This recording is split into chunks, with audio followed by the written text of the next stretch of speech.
So yan mga boss, yan may aso tayo, bagong aso. Labrador. So yan. Bago lang 'to, binigay kanina, hinatid doon sa bahay ng pares natin, yung asawa natin. Yan. So yung may-ari nito is foreigner. Hindi ko ayaw kasi ng maitim na aso. So ayun, tinanggap natin agad kasi yun nga, mahilig tayo sa aso kahit marami tayong aso sa bahay. Yan. Yung aso namin dito is 20 plus. Oo. Ang dami kasing aso dito, mga askal, tas may din. Yan. So ayun. Bago na tayong aso ulit. Itim na Labrador. So yun, 9 months, 8 months pa yata to. Basta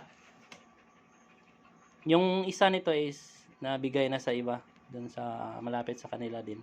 Tas ito binigay sa atin kasi yun, alam nila na mahilig tayo sa aso, kaya yun, no choice, binigay natin. Kaya yun, ayos din kasi mahilig din ako sa aso eh. Napakalambing din kasi ng aso to.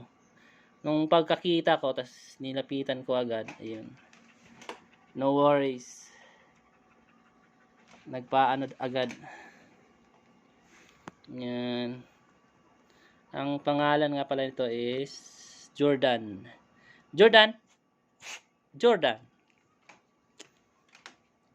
Labrador. Yan. Now lang ako ng sobrang itim na aso. Most kasi dito is pula, ganun, brown. Yung brown. Ito napakaitim.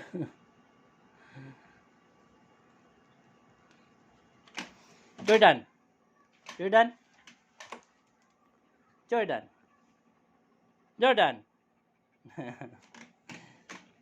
Yung aso namin is lumayas lahat. Nung nakakita ng itim na aso, lumayas lahat. Natakot. Jordan, up. Jordan, up. Sina?